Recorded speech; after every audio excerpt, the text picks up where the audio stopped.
नमस्कार, आप देख रहे हैं राज न्यूज। समाज सेवी मेधा पाटकर पहुंची कोटपुतली सीमेंट फैक्ट्री के खिलाफ जारी अनिश्चितकाल धरने में हुई शामिल। पैदल कूच कर पहुंची धरना स्थल। धरने को मेधा पाटकर ने किया संबोधित। अल्ट्राटेक सीमेंट फैक्ट्री के खिलाफ ग्रामीणों का 80 दिन से धरना जारी। समाज सेवी राधेश्याम शुक्लावास समेत बड़ी संख्या में ग्रामीण है मौजूद। समाज सेवी मेधा पाटकर कोटपुतली पहुंची। मेधा पाटकर ने यहां मोहनपुरा जोधपुरा में अल्ट्राटेक सीमेंट फैक्ट्री के खिलाफ ग्रामीणों द्वारा दिए जा रहे धरने में शामिल होकर उनकी मांगों का समर्थन किया। बता दें कि यहां के पिछले 80 दिनों से अवैध खनन, पुनर्वास, मुआवजा समेत विभिन्न मांगों को लेकर ग्रामीण अनिश्चितकाल धरने पर बैठे हैं। मेधा पाटकर ने धरने में शामिल होने के लिए गोवर्धनपुरा चौकी से पैदल कूच किया। उन्होंने फैक्ट्री प्रबंधन व वादा खिलाफी का आरोप लगाते हुए ग्रामीणों की मांग पूरी करने की मांग रखी। इस दौरान समाज सेवी राधेश्याम शुक्लावास समेत बड़ी संख्या में ग्रामीण मौजूद रहे। आपको बता दें कि समाज सेवी मेधा पाटकर गेट नंबर 2 पर खड़ी होकर काफ़ी देर उन्होंने आक्रोश जताया। उसके बाद धरना स्थल पहुंची। धरना स्थल पहुंचकर ग्रामीणों को संबोधित किया।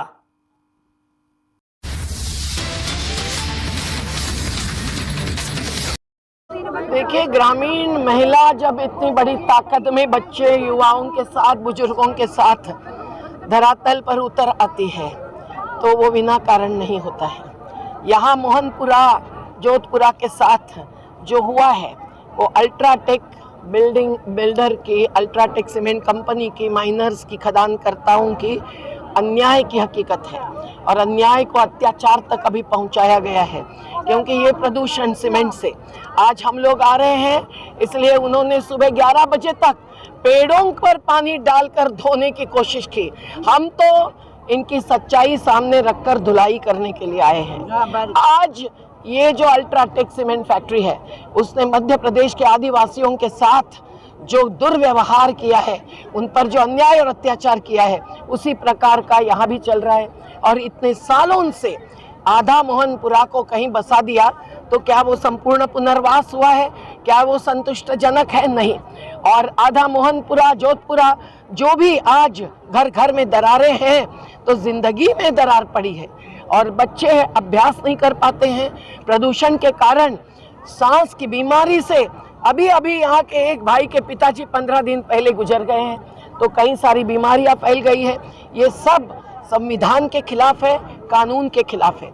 इनको जो मंजूरियां मिली है उस पर हम इनके साथ चर्चा करना चाहते हैं। क्योंकि जब एक्सपर्ट कमेटी पर्यावरण मंत्रालय की कोई सीमेंट प्लांट हो या खदानें हो और 50 हेक्टेयर से ज़्यादा क्षेत्र की, ये तो 548 हेक्टेयर से ज़्यादा की पहली मंजूरी मिली हो और अभी वो और एक्सपांशन और व्याप्ति बढ़ा रहे हो, तो उसके लिए मंत्रालय ने, विशेषज्ञों की कमेटी ने जो जानकारी मांगी है वो क्या जानकारी इन्होंने दी है, कितने वाहन चलते हैं, उससे प्रदूषण कहाँ फैल रहा है, ये जो कन्वेयर बेल्ट है इससे क्या क्या होने वाला है, और इन्होंने जो स्फोट से लेकर हर प्रकार की प्रक्रिया चलाई है खदानों के बीच, उससे क्या हुआ है? अच्छी उपजाऊ खेती इन्होंने क्यों ली है? क्या वैकल्पिक कोई बंजर जमीन यहाँ नहीं थी? और सीमेंट अगर जरूरी है कंस्ट्रक्शन के लिए तो भी ये पूरी शर्तों के पालन के बिना इनको मंजूरी देना सरकार ने नहीं करना था, पर इन्होंने पूंजी के दबाव में अगर लिया होगा तो भी आज लोग जो भुगत रहे हैं, उनकी जो मांगे हैं, उनके जो हकदारी है, उसके ऊपर उनको जवाब देना पड़ेगा, नहीं तो ये काम रुकना पड़ेगा। और अल्ट्राटेक सीमेंट के भी अभी CEO कुमार मंगलम बिरला ही है और वो महीने में कुछ दशलक्ष रुपए कमाते हैं। पर हम लोग देख रहे हैं सेंचुरी मिल वर्कर्स का हमारा 5.5 साल का संघर्ष चल रहा है। 2 बार इन्होंने फर्जी बिक्री की है। तो किस प्रकार से कुमार मंगलम बिरला का नेतृत्व आज काम आ रहा है, उनके प्रॉफिट के लिए वो घनश्याम दास बिरला और बीके बिरला की सोच नहीं है। ये ठेकेदारी पर सभी कारखाने चलाना चाहते हैं।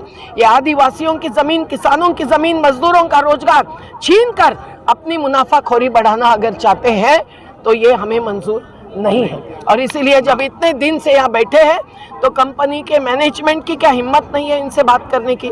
हम आज वही पूछने आए हैं। हम यहाँ खड़े हैं, Kavita Srivastava ji people's union of civil liberties की अभी अध्यक्ष बन गई है, जो हर नागरिक आज़ादी पर हो रहे हमले के खिलाफ लड़ती है।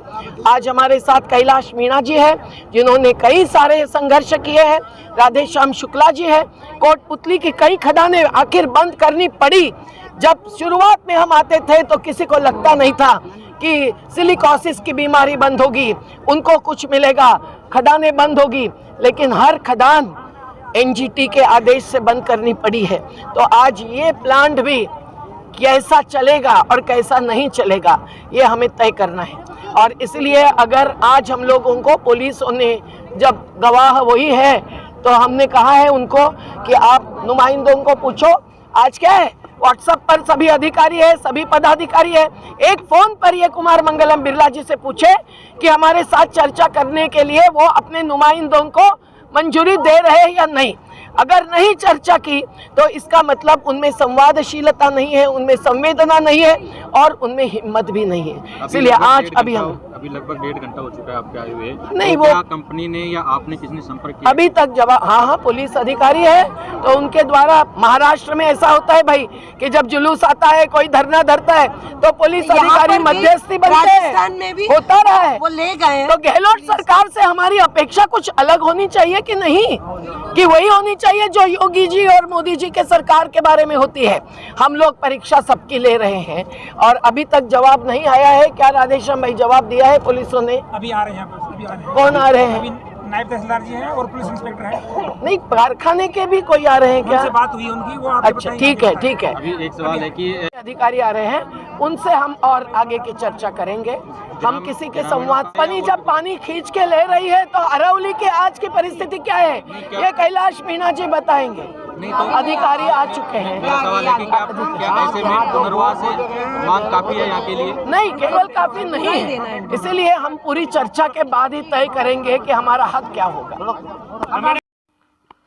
वहीं श्री श्याम शक्ति मंडल रजिस्टर्ड कोटपुतली द्वारा हर वर्ष की भांति इस वर्ष भी 39वीं पद यात्रा कोटपुतली से खाटू धाम के लिए रवाना की गई।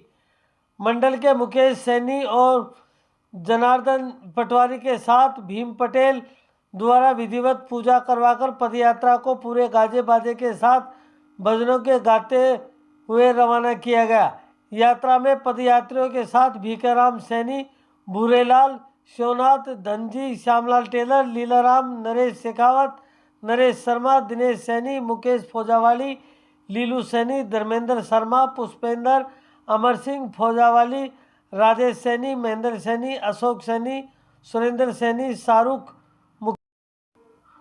वहीं कोटपुतली से सामाजिक सेवा संस्थान स्वच्छता सेवा दल टीम सेवा के लिए श्री खाटू श्याम जी लक्खी मेले में हुई रवाना। पिछले कई वर्षों से टीम अपनी सेवाएं खाटू श्याम जी लक्खी मेले में देती आ रही है। हर वर्ष की भांति इस वर्ष भी कोटपुतली टीम के लगभग 60 कार्यकर्ता सेवा कार्य के लिए खाटू श्याम जी में रहेंगे। अवध बिहारी जी मंदिर के महंत महामंडलेश्वर श्री 1008 बालेश्वर दास जी महाराज एवं स्वच्छता सेवा दल टीम के संरक्षक महेश मीणा द्वारा टीम को आशीर्वाद